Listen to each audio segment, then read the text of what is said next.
I'll fund 10, 20, 30 of your groups to go into all of these courtrooms and do what you got to do and have your way with these people. Do not stand down to them. Do not let them intimidate you by yelling louder because they got guns. They can't shoot you in a court of law because they got the guns and you don't have a gun. They can't do that. Stop! Don't you dare scroll! Because I'm going to tell you right now, we're going to prove beyond a shadow of a doubt that we've been bamboozled in ways that you can't even imagine. From the creator who dared to question everything in Dear Mr. President comes a revelation so explosive, it will shatter your perception of reality.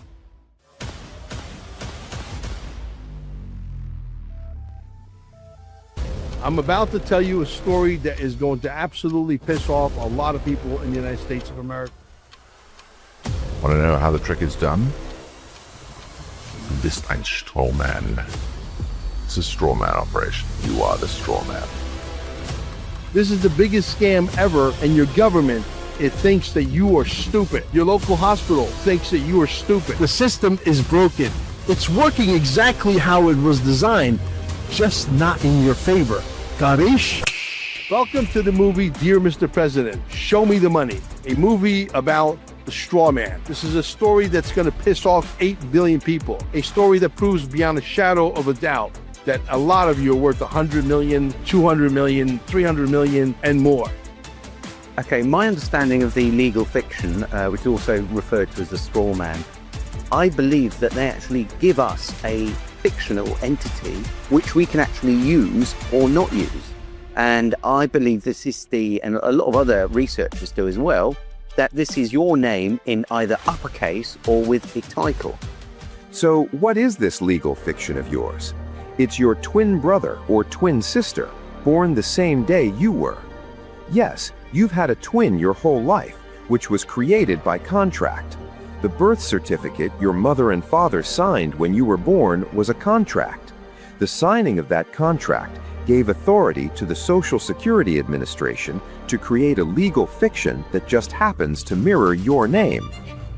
Listen, if you were worth $100 million or $200 million, wouldn't you want to know? I know, I sure as hell would. We kept it dumbed down on the 3rd and 4th grade level of education, not because we think that you people are stupid out there, but because we believe that it needs to be dumbed down so that everybody can understand it. They've dumbed me down too, okay? I'm part of this whole entire thing. We found the most elementary videos out there to tell the whole story, and we glued together that is going to absolutely leave you flabbergasted. The only thing I can tell you from this point forward is that you go get a marriage license, it's a bond. You get divorced, it's a bond. You get a driver's license, it's a bond. You get a fishing license, it's a bond. You get a hunting license, it's a bond. You get a ticket, that ticket gets traded. Ticket like a speeding ticket. Any kind of traffic violation at all. That's why the cops out there, most of them are as dumb as a box of bricks. They know nothing about nothing, and they allow this shenanigans to play out because the guy upstairs is not going to explain to them what they're really doing. The guys upstairs know how the game is played. They're making a lot of money. These cops knew out on the street what is going on, what was being perpetrated onto the American people, not to mention the fact that we got bigger fish to fry than stop little old ladies that are doing 12 miles an hour over the speed limit, who's part of the social insecurity system, the social slave system, who's still got to go to work and is pressed for time and is doing 12 miles an hour over the speed limit, and you got 9 guys with 17,000 lights around them intimidating them. I think that's wrong. There's no emergency here, okay? And they intimidate you, they bamboozle your words. And I hate to tell you, more than half of your cops know what they're doing. They know how the game is played, except they're not allowed to make the big money. They got the highest divorce rates because they have financial problems. Meanwhile, they're stopping you. They're trading all of this money that they're collecting from the public and putting it upstairs. And all these people are making all of this money. The only thing I can tell you is this. What you do from this point forward is up to you, because you should move this movie out to everybody you know. Guys, it's time to wake up. Watch the movie for whatever it's worth. Get it out there to everybody, because you know what? We have to wake up everybody. You know why? Because we're in a war. In a war, there's going to be casualties. Look, I understand what kind of risk I'm putting myself through. I get it. But the reality is someone's got to do it. And I'm not afraid of anything or anybody except for my God. Thank you, and enjoy the show.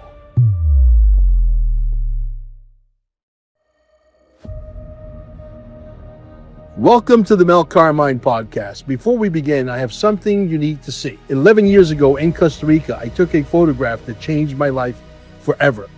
I don't claim to speak to God, but I do believe he gave me a mission. Let me show you the photo, then you decide. If you're serious about protecting and growing your wealth, pay close attention. Looking to acquire XRP? I can help. Minimum purchase is $10,000 and there is no maximum. Whether you're investing $10,000 or $10 million, text me directly at 786-704-8817. And while you're at it, ask us how a religious irrevocable trust can get you off the grid and fully protect your assets and investments. Interested in gold and silver? For extremely competitive prices, visit carminesgold.com. Our minimum order is $50,000 and there is no maximum. We can handle virtually any size transaction. Then visit QFS1776.com for exclusive merchandise, links to our social media, and a library of 100% free videos explaining the new financial system millions are following. No hype, no paywall, just information. Don't miss our 5-star documentary everyone is talking about. Dear Mr. President, show me the money. Visit dearmrpresident.net and ask yourself, what if we show you irrefutable, irrevocable evidence in our movie that everyone with a social security number is worth hundreds of millions of dollars? Do we have your attention? The link is in the description below. Finally, join our official Telegram groups and be aware of fake Mel Carmine accounts. If anyone tells you that you must register your XRP with the so-called quantum financial system, it's a scam. Now subscribe and share this episode with someone you care about. Turn up the heat on these scammers and let's get to work. Also, scan the QR code and opt in so you don't miss any amazing workshops at Staying Alive in Cape Canaveral. Now, here's your host, Mel Carmine. I told you I have a story. My life's been one big story anyway. Another story, just part of the mix. June 6th, early afternoon, 1 o'clock, 1:30. I am in agonizing pain that I can't even explain because I was yelling as loudly as I can to the top of my lungs. Amber's never seen me like this. She's freaking out. She cannot handle certain things. I mean, I should do things more where I inclusive other people's feelings, but I don't do that because I think I'm Mr. Tough Guy. I do things my way. But at some point, I came to the realization that those 3 numbers had to be pressed, 911. And so we pressed the numbers. They come. I got a room full of ambulance people and a couple of cops. I don't know why they sent cops. I told them don't send cops, but they sent me the cops. Maybe they're going to give me a speeding ticket. Who the hell knows? Anyway, we went to the emergency room, right? We waited 7 hours, 7 agonizing hours. And finally, they had to admit me. They realized that this is what it is. And next thing I know, I'm laying in bed no longer in the emergency area, but in my actual room, one of my first rooms on the 6th floor. And here comes this handsome looking Dr. Lombarda, something like that, who operated on me. Good looking guy, late 40s, early 50s, very well distinguished, well shaved, chest out, had to play the part. Es español, he says to me. I said, sí, hablo, ¿qué tal? ¿Cómo estás? ¿Qué quieres? And the next thing you know, I don't know why, he started speaking English. So we start speaking in English. He said, look, you got appendicitis. It's got to come out. You're going to, if this thing bursts, you're gone. You're going to die. So anyway, long story short, that's what they do. They got to sell you on what's real right in front of your face. It's not that trying to sell you or trying to close a sale. It's really easy to close a sale when they got you by the balls. You know what I mean? But anyway, needless to say, it's been a hell of an ordeal. Let me tell you, I got a story to tell that if you guys hang in there, you're going to die laughing. Once they scheduled me, a team of guys came to pick me up, an anesthesiologist. They got me all prepped up. They had to shave me. They needed a lawnmower because I'm fully covered with hair. Anyway, they whacked out all the weeds, and this guy comes. He goes, I'm the anesthesiologist, and you understand what's about to get ready to happen? I said, yeah, for the most part. Very professional. Everybody's in their own lane. Everybody's absolutely the utmost professional in their profession, and they come together as a team. This is like, the World Cup on steroids in one room over one man's life, me. And you knew these guys were top-notch equipment, top-notch everything. And next thing I know is I heard, hey, I'm about to hit you with the anesthesia, and boom, I was out just like that. I didn't even hear him finish saying I'm out with the anesthesia, like gone. I wake up an hour and 20 minutes later, an hour and 30 minutes later or so, in another room as if like nothing happened. I'm like waking up out of a dream. But going back to the operating room, it was like so perfectly choreographed and balanced. I mean, people showed up exactly when they needed to show up. And I was there maybe a total of about 3 minutes and 17 seconds before they hit me with the anesthesia. And then the let's call him the quarterback, the star of the show, the doctor comes in. Okay. And he comes in and boom, they get to work. And let me tell you something. When I first felt the pain, because they explained to me what they did, but visualizing it and actually going through it and not remembering going through it is completely, you're discombobulated on many ways. But I could tell you that they literally blow you up with gases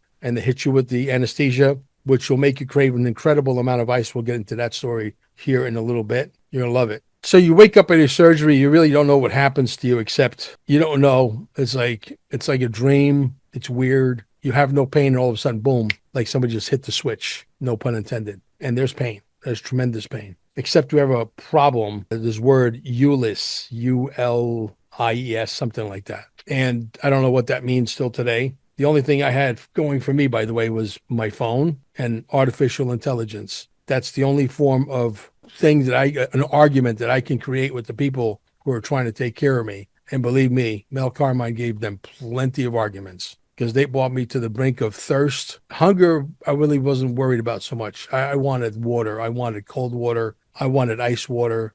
I'm going to get into the ice water. So anyway, I get on the 6th floor. They're bringing me down to the 4th floor. They bring me down to the 1st floor. I'm in a room with this guy, George, and that's all he could say to me. Oh, it hurts so bad. Please help me. Oh, it hurts so bad. Please help me. And he had nobody there. And as sick as I am, completely out of my mind, all anesthesiaed up, all stitched up, not in any shape to fight anybody. But here I am fighting for this old man who has nobody. And I said to the nurse staff, I says, you should all be ashamed of yourselves. And here goes Amber rolling her eyes. I says, that could be your father. Nobody's assisting this poor guy. Her name was was Janet. Janet, please help. Janet, I need help. I'm in pain here. I'm in a lot of pain. And my heart was bleeding for George. Now I know his name was George because as I'm walking out the room, I said, hey Jim, how's everything going? And he stood up and goes, nope, my name is George. You can't make this shit up. But anyway, it's like along the way, I have to fight another battle for a guy that can't fend for himself because I was stronger than he was. He was bedridden. I was all drugged up and gassed up and whatever up and walking around to some extent. But I was not going to get any food for a very long time, nor water. At which point there was a whole assembly of nurses and a nutritionist lady, Darlene, I believe her name is. I fell in love with Darlene. What amazing people I met. And I had to put up an argument. And I said, look, the only people I could talk to is AI. AI tells me completely different than what the doctor says. That I'm allowed to drink, I'm allowed to do this, I'm allowed to do that. But I didn't know what that one word is, and I couldn't tell AI properly, so I never got the right answer because of that one word. And I was either mispronouncing it or missaying it, whatever. But nevertheless, and I said to the head nurse that was on the floor that day, young lady, I may have hit that poor girl a little bit too hard in front of her other colleagues. And I didn't mean to embarrass her, but I think it turned out to be like that. I said, by the way, so you went to school, right, for this stuff. You should have a lot of answers. She goes, yes. She stood up. I said, do you realize that I'm really, really thirsty, that I would give up a lot? I would give up $10,000 right now for a cup of ice that I could literally just suck on. I said, do you realize why I'm thirsty? The reason why I'm thirsty? And she said, no. I said, shouldn't you have studied this in school? But I had the answer because I had artificial intelligence. And the answer was that the anesthesia and the gas makes you extremely, extremely thirsty. I mean, there was a point where I was literally hugging 5, ice bags in bed. I was like, the ice bags became my best friend. I wish Amber took some pictures of it. I would have posted them here for your entertainment. Unbelievable. So long story short is that I was not going to get my water, but I had a bunch of people throughout that I was able to corrupt. I won't mention who, but I would just keep my eyes closed and thinking that this is one of that's on my side. And I would open up my eyes. And sure enough, as they leave the rooms, I didn't want to know who it was. There'll be a nice, beautiful, gorgeous cup of ice sitting on the desk there, waiting for me. And I would suck on that son of a bitch.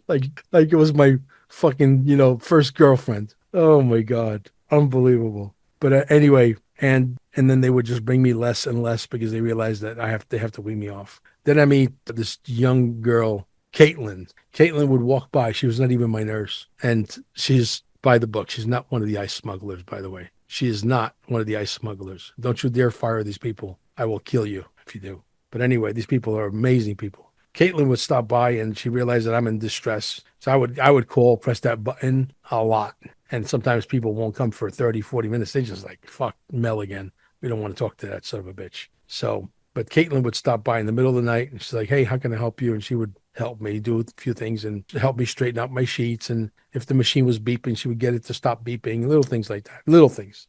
Godsend. Absolute angel. Absolute angel. Which, by the way, I gave some of these people free packages to come to our Staying Alive. So I want them to experience it. She goes, oh, you're in that kind of a business. You're on the other side of us. I'm like, yeah, exactly. But it's not always foolproof, is it? But anyway, so long story short, Dave comes into the picture. Dave is one of these guys that messes with the IVs and the machines and all the computers. And as you're going through this and you're looking at the computers and you're looking at the numbers on the screen, I noticed a few times there was like a number. I looked over and the number is 1117. Like, wow. Yeah, you know. And so the thing was that they needed to get a certain amount of fluid out of you. So David says, hey, I got an idea. We're going to finagle the bagel. I've done this before, he says. I said, are we going to be successful? He goes, you betcha. So I was really excited, but says, look, if we're going to do that, at least before you do what you got to do, can you allow me to have unlimited smorgasbord on ice? I fell in love with this ice. Like it was like melted ice from a Swiss Alp glacier that's been trapped in time for 2,800 years. You understand? It had that beautiful sweet taste at the end. It was pristine, pharmaceutical, better than pharmaceutical grade frozen ice on steroids. I can't explain it to you. So anyway, what he did was that he actually allowed me to have a bunch of ice, a bunch of water. And when he bought me like no bullshit, like 4 cups, big cups of ice and water, and I devoured it all. And I said, look, I said to him, you're going to do the procedure anyway, right? What's one more cup?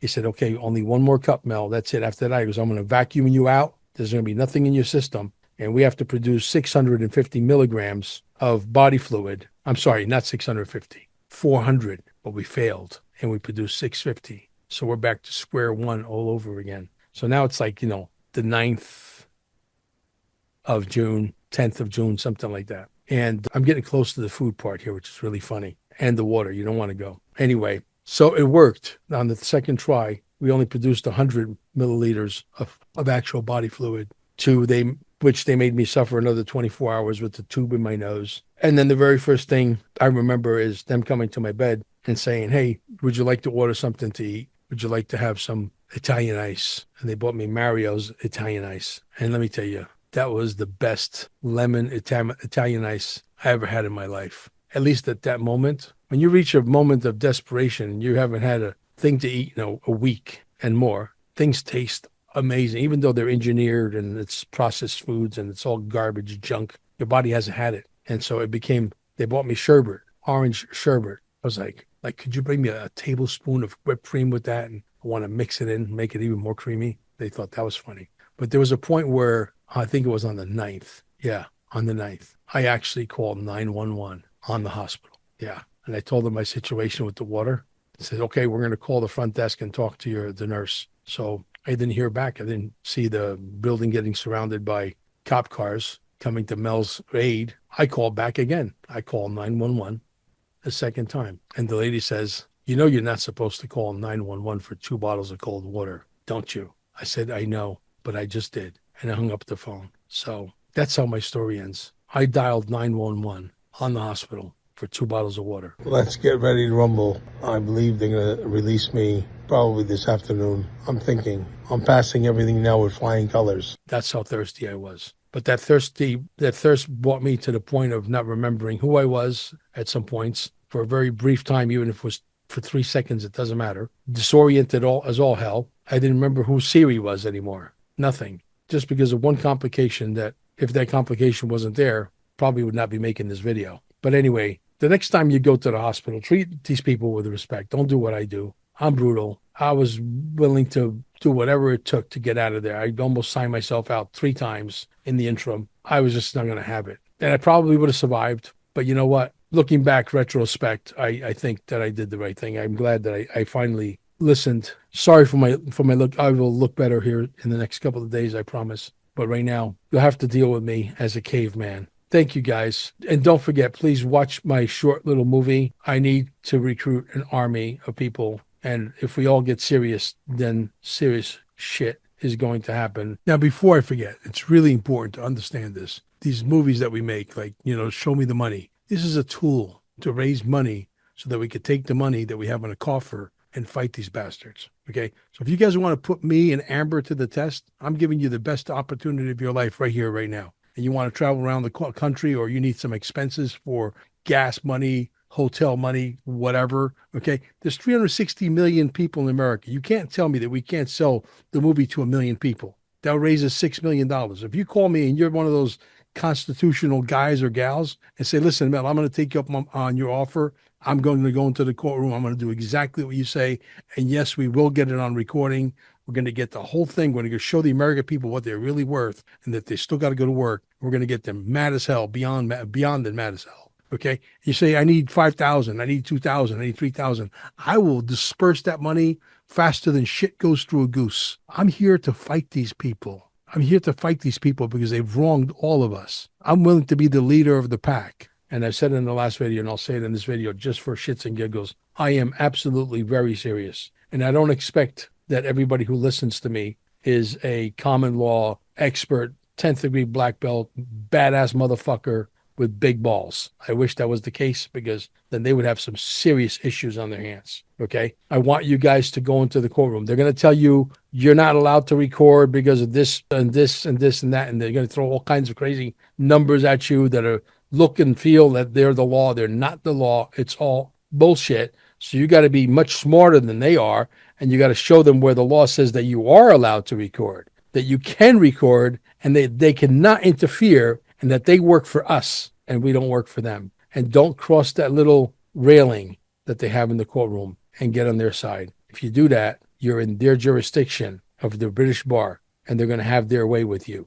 Stay on this side. If you have to project your voice, what we're trying to do is very, very simple, and I think it's a genius idea. I have a hard time falling asleep at night knowing that somebody has $200 million of my money. I don't know if you're the same way. I'm saying let's get teams. And if one courtroom tells you no, go to another courtroom, keep knocking on courtrooms until they say, okay, yes, you're allowed to do record, blah, blah, blah. What we want to do is get everything on paper, on video, proof beyond a shadow of a doubt, irrefutable, irrevocable, undeniable evidence for the world to see that the United States is running a scam with the birth certificate, and that we are all worth hundreds and hundreds of millions of dollars, and some of us are worth billions of dollars. And that's not far-fetched. It's all real. We know it's real. We just want to prove it to the world, and we want our fucking money. I want boss kind of people with balls, okay, to go into these courtrooms and start raising hell for all of us. I know that we could do it. If you guys follow my lead and you're able to do A, B, and C, go into the courtroom, record, convince them that you will record, convince them that the black robe that they're wearing is your robe, not their robes. Convince them that their balls is your balls. We got them by the balls, not the other way around. Convince them that you're going to do this because that's what the law says, the law of the republic, the Constitution. When you convince them of that and they allow you to proceed, and you go to the pages where it shows all the money that we're worth, okay? And you guys know how to get to those pages. If you need help, 786-704-8817. I will make sure that I will get you all the right information, where to go, how to do it, et cetera, et cetera. But most of you guys probably know more than we do, which is what we're banking on, okay? And once we prove this beyond a shadow of a doubt, in not just one courtroom in Virginia and one courtroom in New Jersey, but across every state, I like to have one court case that talks about, and we're going to take those pieces and turn them into the final movie, but with a class action lawsuit filed that is our money, and we want our fucking money. You understand? If you want your money, and you believe me, I believe I can get you to your money. But we all got to work together. So hopefully you guys will listen to that movie. It's a short movie, like 9 minutes, 10 minutes. I forget how long it is. Listen to it very thoroughly. Listen to it more than once. Pass it out there. Get it to as many common law guys with big balls as quickly as possible. And let's get the show on the road. This has never been about for money for me. This has been about correcting a wrong. This is about that if we win, or when we win, and when they give us our money back. Think about that. Think about being victorious for a change, and that there's a ruling worldwide because somebody somewhere in Florida decided to do something about it, and a bunch of people joined on board, and then a bunch more people joined on board, and we started causing havoc. Yeah, we can have a major effect, but I can't do it by myself. I really can't. The reality is, you can't tell me that out of 360 million people, we can't find 1 million to watch the movie for $6. That raises $6 million. I'll fund 10, 20, 30 of your groups to go into all of these courtrooms and do what you got to do and have your way with these people. Do not stand down to them. Do not let them intimidate you by yelling louder and because they got guns. They can't shoot you in a court of law because they got the guns and you don't have a gun. They can't do that. But always stay on this side of the jurisdiction, remember, okay? And make sure you have the facts. Make sure you practice the facts. Make sure you go in armed. Make sure you go in to win decisively. A few moments later. Surprise! I told you I would shave. But anyway, guys, listen, everything always starts with the power of one. I cannot sit here and know what I know and know that it's the truth, the whole truth, and nothing but the truth, and think that you guys are just going to roll over and play dead and run away and go back to your slave jobs, even though you all know you're worth 100, 200, 500 million dollars. I can't believe that. I can't believe that they have enslaved humanity to this level of complacency. Everything starts with the power of one. Everything. One person telling 10 people telling 10 people each. But if you tell them like this, hey, dude, do you know you're worth $117 million? Let me show you this movie. No, man, you got to get excited about it because a lot of you know exactly what I know, and you know it's true. Yeah, even those nurses, that they had no idea. As a matter of fact, oh my God, one of the nurses was sitting at my bedside, and I said, we started talking about, what do I do for a living, whatever. And I said, I'm a movie maker. I just made a movie called The Straw Man. She goes, I know about The Straw Man. I said, you're a rare bird. So anyway, she wanted the name of the movie. She was going to go watch the movie. Her boyfriend took her down the rabbit hole, the whole 9 yards. But if we get excited about this, one person telling 10 people, just like network marketing, we can have a major effect, folks. Believe you me, we have so many projects that we want to do. At this point, you can't just say, you know what, I'm going to make a few $1 million and disappear. A few $1 million ain't nothing. How far are you going to go? Inflation's up by, 700%. From 10 years ago, 700%. Where are you going with $1 million, $2 million?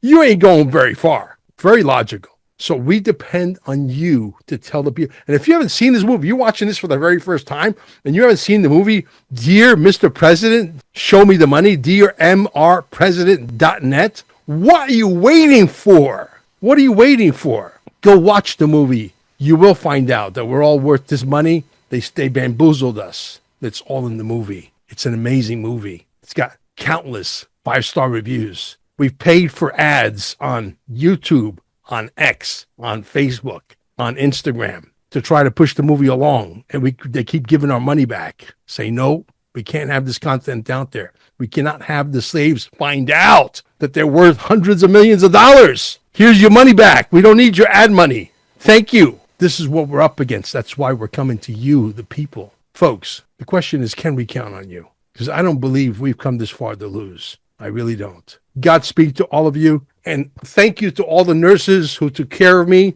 at the hospital. I love all of you. Thank you.